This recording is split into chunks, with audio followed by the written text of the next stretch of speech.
ఘనంగా రజతోత్సవ సభ జరిపారు. ఇక పార్టీని సంస్థాగతంగా బలోపేతం చేయటమే అన్నారు. కానీ ఇప్పుడు సైలెంట్ అయిపోయారు. మరి పార్టీ కమిటీలపై గులాబీ బాస్ కేసీఆర్ నిర్ణయం ఏంటి? ఇది పదవుల కోసం ఎదురు చూస్తున్న నేతల వాదన. ఇంతకీ గులాబీ పార్టీలో పదవుల భర్తీ ఇప్పట్లో ఉండేనా? అధిష్టానం మధ్యలో ఏముంది? Let's watch the story.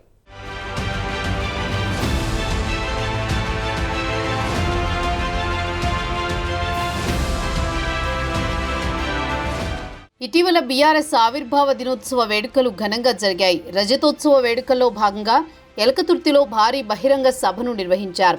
ఇక ఆ సభలో బీఆర్ఎస్ అధినేత కేసీఆర్ మాట్లాడుతూ పార్టీ బలోపేతంపై దృష్టి సారిస్తామని ప్రకటించారు. కేసీఆర్ వ్యాఖ్యలతో గులాబీ నేతల్లో జోష్ కనిపించింది. కానీ మళ్లీ పాత కథే పునరావృతమైంది. బహిరంగ సభ తర్వాత గులాబీ అధిష్టానం మళ్లీ సైలెంట్ అయింది. దీంతో కమిటీల ఏర్పాటు ఇప్పట్లో ఉంటుందా అని లేదా అనే డైలమాలో గులాబీ నేతలు ఉన్నారు. ఇక పార్టీ పరంగా కార్యక్రమాలు చేస్తున్నా కమిటీలు పూర్తి స్థాయిలో లేకపోవడంతో చాలా కాలంగా గులాబీ శ్రేణుల్లో నైరాస్యం అలుముకుంది. అయితే బీఆర్ఎస్ సిల్వర్ జూబ్లీతోనైనా కలిసి వస్తుందని అంతా భావించారు. ఇక పదవులు వచ్చుడు ఖాయమని సంబరపడ్డారు. సభలో కేసీఆర్ చేసిన ప్రకటన పదవులు ఆశించే వారిని మరింత ఊరించింది. కానీ అధిష్టానం మాత్రం ఆ దిశగా ఆలోచన చేయడం లేదు. దీంతో షరామామూలే అంటూ నేతలంతా సైలెంట్ అయిపోయారు.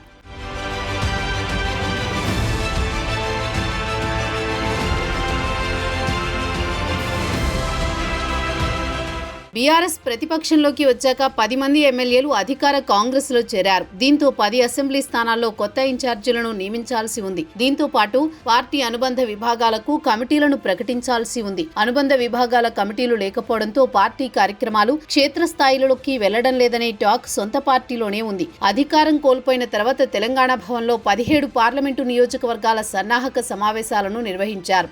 ఆ సందర్భంగా పార్టీ పునర్నిర్మాణంతో పాటు రాష్ట్ర వ్యాప్తంగా పార్టీ శ్రేణులకు శిక్షణా తరగతులు ఏర్పాటు చేస్తామని అగ్రనేతలు భరోసా ఇచ్చారు. ఏడాదిన్నర అయినా ఆ ఊసే ఎత్తడం లేదని గులాబీ వర్గాలు గుసగుసలాడుతున్నాయి.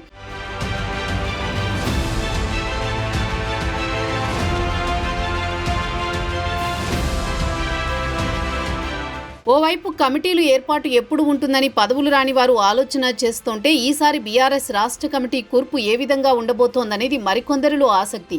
అధికారంలో ఉన్న సమయంలో ఎమ్మెల్యేలు, ఎమ్మెల్సీలు, ఎంపీలకు జిల్లా అధ్యక్ష బాధ్యతలు అప్పగించారు కేసీఆర్. ఇప్పుడు జిల్లా అధ్యక్ష పదవులను ఎవరికిస్తారు, పార్టీ కమిటీలు ఎప్పుడు ఉంటాయనే దానిపై నేతలు ఆరా తీస్తున్నారు. పార్టీ కమిటీలు లేకపోవడంతో కార్యక్రమాలు నిర్వహిస్తున్నప్పుడు ప్రోటోకాల్ సమస్యలు వస్తున్నాయనే అభిప్రాయం వ్యక్తమైనట్లు గులాబీ వర్గాల్లో తెలుస్తోంది. అయితే కమిటీల ఏర్పాటు, పార్టీ ప్రక్షాళన అనేది తమ అంతర్గత విషయం అంటూ ముఖ్య నేతలు కొట్టిపారేస్తున్నారు.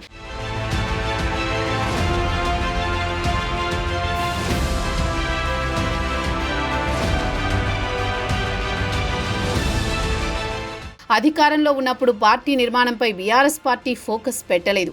ప్రతిపక్షంలోకి వచ్చాక అయినా నిర్మాణంపై దృష్టి పెట్టకపోతే పార్టీ బలోపేతం కావడం కష్టమనే అభిప్రాయం గులాబీ పార్టీలో వ్యక్తమవుతోంది. బహిరంగ సభ తర్వాత సభ్యత్వ నమోదు, పార్టీ కమిటీల ఏర్పాటు, జిల్లా రాష్ట్ర స్థాయిలో శిక్షణా తరగతులు ఏర్పాటు చేస్తామని గతంలో అధిష్టానం స్పష్టం చేసింది.